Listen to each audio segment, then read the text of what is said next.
समझता हूँ जो मेरे प्रभु हैं, जो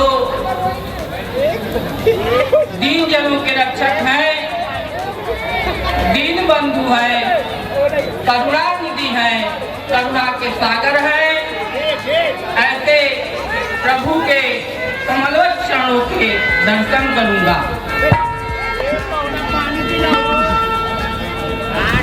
आजमगढ़ के जीवनपुर में आज यह सवाल उठ रहा है कि अराजक तत्व की साजिश में प्रशासन आएगा तो प्राचीन रामलीला कराएगा कौन?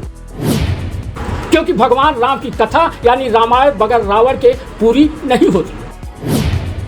भगवान राम और सीता माँ के चरित्र को भी रामलीला में दर्शाकर लोगों को सत्य के रास्ते पर चलकर असत्य पर जीत अर्जन करने की सीख मिलती है। वहीं रावण के चरित्र से लोगों को यह सीख मिलती है कि जीवन में अभिमान करने से हमेशा बचना चाहिए। रावण को अपने धन, ज्ञान और ताकत पर बहुत अभिमान था। वह भोग विलास में व्यस्त रहता था। उसका यही सब कुछ उसके पतन का कारण भी बना था।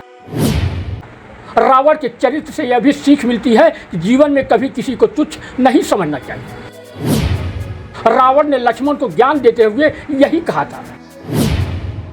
ऐसे में आज शहर से लेकर गांव में हो रही रामलीलाओं में भगवान राम, सीता मैया और लक्ष्मण के चरित्र को जहां दिखाया जाता है, वहीं रावण के चरित्र को भी समाज में संदेश देने के लिए दिखाया जाता है। और रावण के दरबार सजने का जब मंचन होगा तो उसमें अप्सराएं डांस तो करेंगे ही। रावण के इसी तरह के शौक उसके पतन का कारण भी बने थे।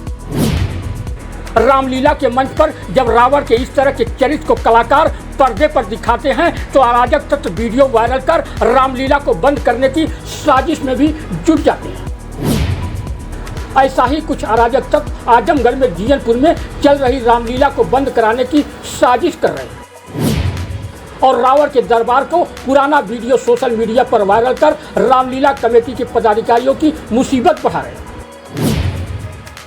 गलत ढंग से वायरल किए गए वीडियो को लेकर आदर्श रामलीला समिति जीवनपुर के पदाधिकारियों ने एसडीएम नरेंद्र कुमार गंगवार से भेंट की और कहा कि धार्मिक कार्यक्रमों को गलत तरीके से वायरल करने वालों के खिलाफ कड़ी कार्रवाई की जाए। एसडीएम ने वायरल वीडियो की जांच कर दोषियों के खिलाफ कड़ी कार्रवाई का आश्वासन दिया है। आदर्श रामलीला समिति जीवनपुर के अध्यक्ष संतोष कुमार चौरसिया और वरिष्ठ सदस्य अधिवक्ता आशीष कुमार मिश्रा ने कहा, रामलीला हमारी धरोहर है। रामलीला का मंचन हमारी आस्था का विषय है। ग्रामीण क्षेत्रों में चल रही रामलीला में परंपरागत तरीके से दरबारी नृत्य हमेशा होता आया है। धार्मिक भावनाओं को समाहित कर कराए जा रहे गानों और नृत्य पर कुछ शरारती तत्व गलत तरीके से क्लिप लगाकर सोशल मीडिया पर वायरल कर रहे हैं, जिससे धार्मिक आस्था से जुड़े हुए लोगों का मन आहत हो रहा है। ऐसे लोग धार्मिक कार्यक्रमों को बंद कराना चाहते हैं। यह सवाल उठता है कि अराजक तत्व की साजिश में प्रशासन आएगा तो प्राचीन रामलीलाएं कराएगा कौन? आगे सुनिए क्या कहते हैं रामलीला समिति के पदाधिकारी। क्या मामला जो आज तहसील एसडीएम साहब के आए हैं? ये कल मैं आदर्श रामलीला समिति का सदस्य हूँ। कल का कोई वीडियो क्लिप वायरल हुआ है, उस पर ये जांच हुई कि ये अभद्र गाना बज रहा था और इस तरह की रामलीला का मंचन जो यहाँ हमारे बचपन से मैं देखता आ रहा हूँ और अब स्वयं इसका सदस्य भी हूँ, ऐसा होता ही आया है। हर रामलीला के मंचन में राम का चरित्र, लक्ष्मण का चरित्र, सीता का चरित्र, तो रावण का भी चरित्र होता है। उसी हिसाब से चित्रण होता है इसका। और चित्रण होने में जब रावण के दरबार में कुछ गाने भी होते हैं, नाच भी होती हैं उसका मंचन के लिए, हर साल ये पिछली बार भी ये समस्या आई थी। समस्या आने पर हम लोगों ने रामलीला बंद कर दिया। तो प्रशासन के बड़े दबाव में फिर से रामलीला शुरू हुई। उसी क्लिप को मुझको लगता है इस साल की ये क्लिप तो है नहीं, उसी क्लिप को या उसी तरह का कोई क्लिप लेकर के कोई वायरल कर दिया है। और कल इस तरह के थाने पर हमारे पदाधिकारियों को बुलाया गया। इससे हम लोग बहुत मर्माहत हैं और अगर इसी तरह से चलता रहा तो हमको लगता है इस तरह का एक षड्यंत्र चल रहा है। ये जो रामलीलाएं का मंचन हो रहा है, ऐसे कौन लोग हो सकते हैं इसमें? कौन लोग हो सकते हैं ऐसे लोग? अब देखिए, नाम तो हम नहीं बता सकते कि कौन लोग, कि 2-4 लोग अवांछनीय तत्व आते हैं जो हर तरह के मैं सुनता हूँ कि मदिरा भी सेवन करते हैं और रामलीला की व्यवस्था को हमेशा बदनाम करने के लिए रहते हैं, वहीं पड़े रहते हैं, गिरे रहते हैं। मैं तो यहाँ तक सुनता हूँ। अब प्रशासन को भी चाहिए इस तरह के लोगों पर थोड़ा सा नज़र रखे। हमेशा रामलीला में इस बार तो काफ़ी फोर्स की व्यवस्था हुई थी और उनको भी देखना चाहिए और ये तरह के गानों का उसका जांच होनी चाहिए। और इस तरह से कोई साधारण से एप्लीकेशन पर जाने वायरल हो जाने पर बड़े बड़े पदाधिकारी और जांच के लिए लिख दें कि बुलाइए और इस तरह से बुलाया जाए। सर अब ये अजमतगढ़ रामलीला के अध्यक्षों पर मुकदमा दर्ज हुआ है इसी चीज़ को लेकर।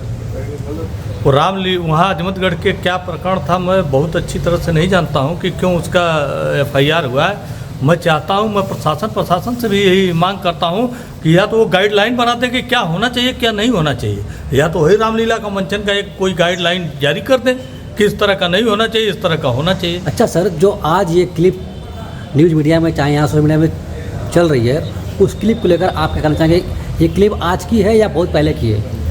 हमारे जो कमेटी के सदस्यों का कहना है कि ये इस बार की रामलीला की क्लिप नहीं है। अच्छा। ये पहले की कभी की क्लिप है। हाँ। जिसको आज लगा करके और वायरल किया गया है।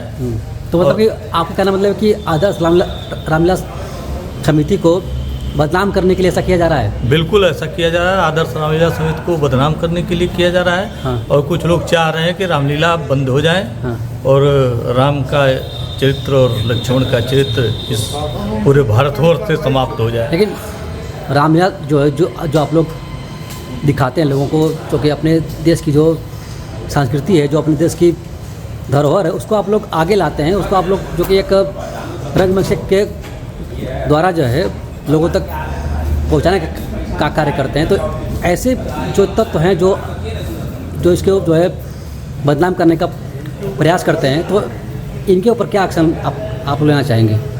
हम तो चाहते हैं कि हम राम का चरित्र और लक्ष्मण का चरित्र, जो कि पूरा रामायण और रामलीलाओं में ये त्याग का एक उदाहरण है।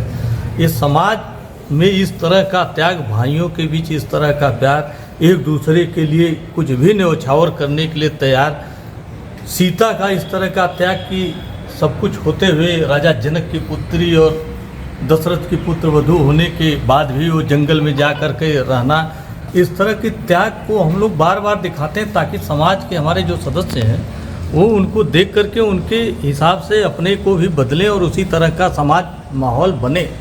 लेकिन अब कुछ लोग ये नहीं चाहते हैं, कुछ लोग चाहते हैं कि इस तरह का माहौल न बने। और जो आधुनिकता के दौर में, आजकल के फैशन के दौर में जो चल रहा है, समाज में कितनी विकृतियाँ आ गई हैं, आप लोग सब लोग जानते हैं, उसको कुछ बताने की ज़रूरत नहीं है। उसी में उनको पसंद रहता है, उसी में वो रहना चाहते हैं। इस वीडियो को लेकर कुछ जो है मतलब क्षेत्र के लोग कुछ कह रहे हैं, कुछ जो है शराबी किस्म के जो पत्रकार हैं वो इसको जो है क्लिप कहीं से जोड़ जाड़ के जो है कि बना के चला रहे हैं और इसको आप लोगों को जो है बदनाम करने का प्रयास कर रहे हैं। तो इस पर आप क्या कहना चाहेंगे? हम इस पर यही कहना चाहेंगे, इस तरह का जब भी कोई चीज़ संज्ञान में शासन प्रशासन किया है तो सर्वप्रथम उसकी जांच होनी चाहिए। और जांच में यदि पाया जाए तो ही कहीं न कहीं से हस्तक्षेप होना चाहिए। और इस तरह से कि कोई क्लिप कोई डाल दे और सबको प्रशासन बुला ले और इस तरह से एक आदमी का हैरेसमेंट होता है, उस तरह का आदमी काम, एक तो आदमी आता नहीं आगे काम करने के लिए इस तरह के सामाजिक, दूसरे अगर आता है तो उसका मनोबल बढ़ाना चाहिए, इसके बजाय कि उसको मनोबल गिराना चाहिए। एसडीएम साहब के पास आप लोग आए थे, क्या कुछ बात हुई कैसे? एसडीएम साहब के यहाँ हम लोग उसी संदर्भ में बातचीत करने के लिए आए हैं कि ये ऐसा क्या हो गया है और इस तरह का हम लोग चलाएं और फिर बंद कर दें। इसी संबंध में हमारी बात एसडीएम साहब से होने वाली है।